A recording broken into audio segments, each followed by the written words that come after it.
Rihanna's fashion show shoot for her fashion and beauty line Savage X Fenty. Spotlights blaze. The audience roars. James Corden walks onto the Late Late Show stage with that unmistakable grin, the one that made millions of Americans feel like he was their best friend. He sings, he jokes, he dances. Every night a performance of pure joy. But behind that radiant smile lies a man who would soon face the brutal side of fame. Exhaustion, controversy, and the weight of being everyone's favorite entertainer. Long before the glitz of Los Angeles, he was just a kid from High Wycombe, a dreamer who believed laughter could change his world. And for a while, it did. He became the face of modern late-night television, the king of viral Carpool Karaoke, and a bridge between Hollywood and homegrown British wit. But as the applause grew louder, so did the whispers of arrogance, burnout, and a career spinning out of control. How did James Corden, the boy who made the world laugh, end up questioning the very fame he fought for? This is the story of charm, ambition, and the hidden cost of keeping everyone smiling, except yourself. James Kimberly Corden was born in March 1978 in Hillingdon, West London, and raised in the modest town of High Wycombe. His father, Malcolm, played music for the Royal Air Force Band, disciplined, humorous, and quietly proud. His mother, Margaret, worked as a social worker, kind, patient, the heart of the household. The Corden family wasn't rich, but they were loud with love and laughter. Every Sunday, the radio filled the living room, and young James would perform for his parents, mimicking TV presenters and pop stars with uncanny confidence. Even then, he craved the spotlight, not out of vanity, but out of hunger for connection. At school, he wasn't the most athletic or popular, but he had a gift. He could make anyone laugh. Humor became his shield, his power, his way to belong. Teachers noticed his wit, but also his restless energy. A boy who couldn't sit still because he already dreamed of bigger stages. One childhood story stood out. At 12, he joined a local youth theater. During his first play, his microphone failed mid-performance. The crowd went silent. For a split second, he froze, then improvised a joke that brought the house down. That night, he discovered the thrill of commanding a room. Yet beneath the laughter was insecurity, the feeling of being too ordinary to matter. It was this mix of warmth and doubt that forged his character. James learned early that if he could make people laugh, they would remember him. And one day, the whole world would. In his late teens, James Corden was determined to turn his knack for humor into a career. After brief stints as an extra and television guest, he landed small parts in British shows, often playing the funny friend, never the leading man. Casting directors admired his timing but doubted his looks. Too ordinary, too round, too everyman. For years, he drifted through the fringes of the entertainment industry. He worked on sketches, commercials, anything that would keep him close to a stage. There were moments of promise, quickly followed by long stretches of silence. Rejection letters piled up. Confidence wore thin. Yet every no only fueled his resolve. Then came Fat Friends in 2000, a television drama about body image and acceptance. James played Jamie Reimer, a young man searching for love and confidence. The role struck a chord with viewers. For the first time, he wasn't just the punchline. He was the story. Critics noticed his sincerity, his charm, his ability to balance humor and heart. But success was fickle. As the show ended, Corden found himself adrift again. The industry that praised him quickly moved on. Instead of waiting for another role, he decided to create one. Alongside his friend Ruth Jones, he began writing Gavin and Stacey, a simple love story rooted in working-class Britain. They wrote in cafes, borrowed money, and poured their lives into the script. When the show premiered in 2007, it became an instant cultural phenomenon, warm, funny, and deeply human. Corden, who played the lovable Smithy, became a national treasure overnight. He had written himself into stardom. And as he stood under the bright lights of the BAFTA Awards, holding his trophy, one thought crossed his mind. The kid from High Wycombe had finally been seen. By the time Gavin and Stacey became a household name, James Corden was living a dream that felt almost too good to be true. Overnight, the ordinary boy from High Wycombe had become Britain's favorite funny man, the face everyone recognized, the friend everyone wanted to have a pint with. He won awards, wrote hit sketches, and performed at the Royal Variety Show.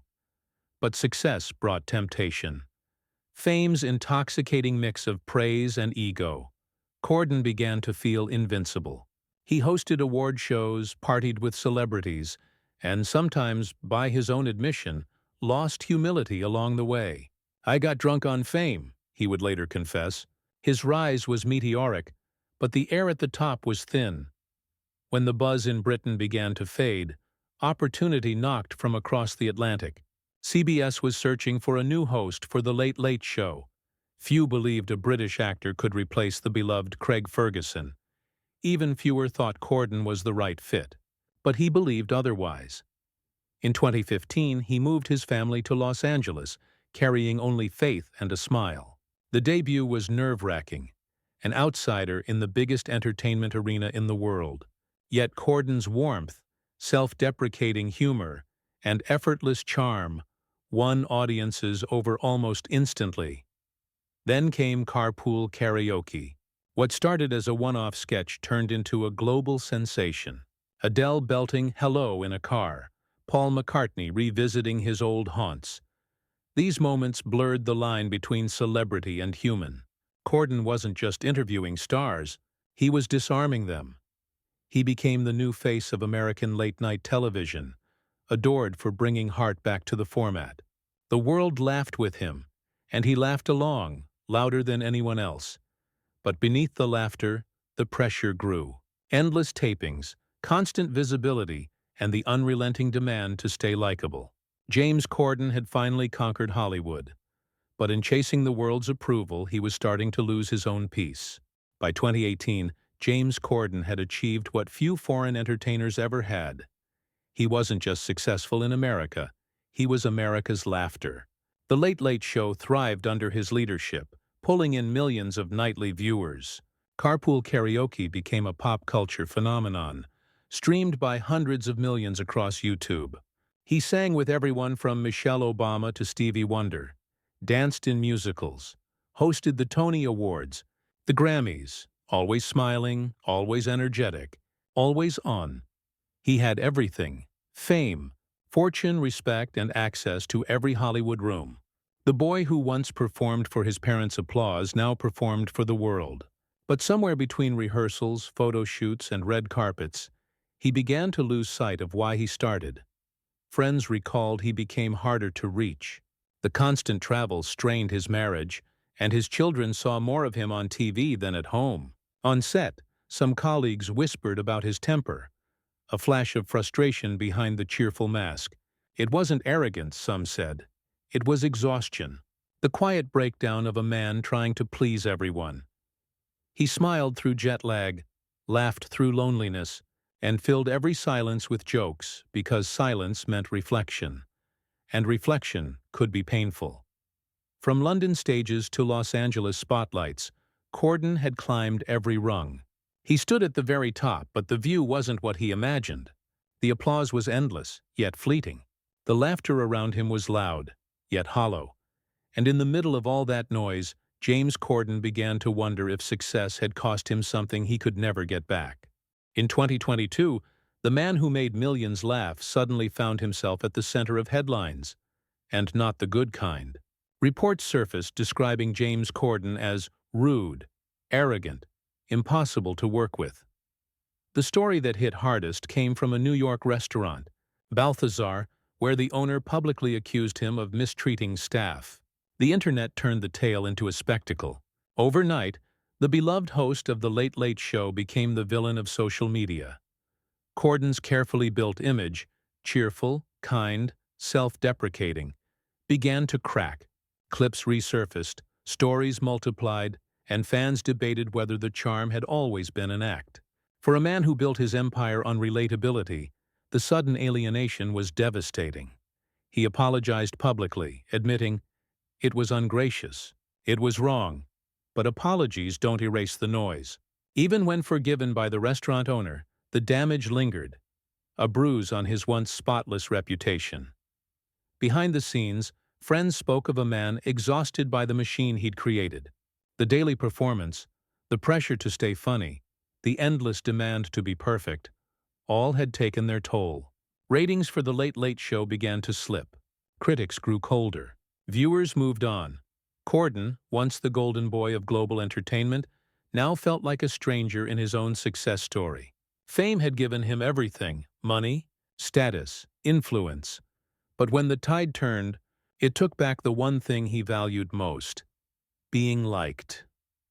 Late at night, after the cameras stopped rolling, he would sit alone in the empty studio, the echoes of laughter still ringing in the air. And for the first time, James Corden realized how heavy silence could be.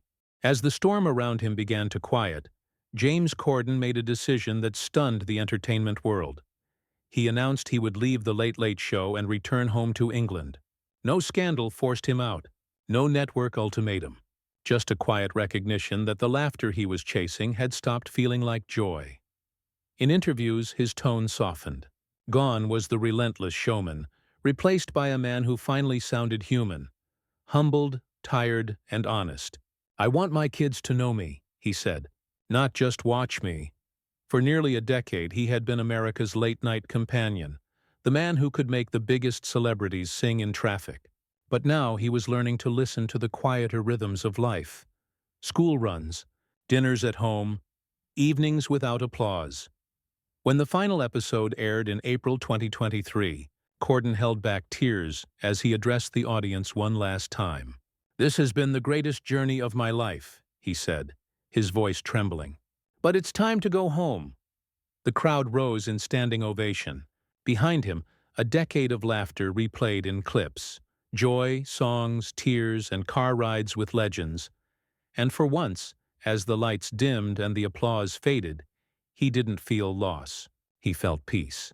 Even after the cameras stopped rolling, James Corden's influence didn't fade. He left behind more than a talk show. He left a cultural footprint. Carpool Karaoke became one of the defining symbols of the 2010s, a reminder that celebrity could still be human, joyful, and spontaneous. It broke down the walls between fame and audience, replacing interviews with laughter, music, and shared emotion. For a generation, he was the bridge between British charm and American showbiz spectacle, the cheerful host who made the biggest stars forget they were famous. In an age of cynicism, he sold sincerity. His legacy wasn't just in viral views or trophies, but in the moments that made people smile when they needed it most. During commutes, during lockdowns, during ordinary nights. Even his controversies, in hindsight, painted a fuller picture. A man driven by ambition, flawed yet self-aware, brave enough to step back before losing himself entirely. In Britain, he quietly returned to his roots, acting, writing, producing, rediscovering the creative spark that first made him fall in love with storytelling. For the first time in years, the applause didn't define him, because the true mark of success isn't how loudly the world claps. It's whether the laughter you inspired still lingers after you've left the stage. Fame is a strange kind of spotlight. It shows the best of you to the world, but it also magnifies every flaw. James Corden lived both sides of that light. He made millions laugh, bridged cultures, and turned ordinary car rides into unforgettable moments of joy. But he also learned that success, without stillness, can drown out the very voice that made you unique. When the final applause faded, he didn't chase another stage. He went home, to the quiet streets of London, to the warmth of his family, to the sound of laughter that didn't need cameras to exist. His story is not one of perfection, but of perspective, a reminder that even the brightest lights must dim so their owners can see the stars again. Because in the end, James Corden didn't lose fame. He let it go, and somewhere far from Hollywood's glare, a father, husband, and storyteller found what every performer secretly craves: not applause, but peace.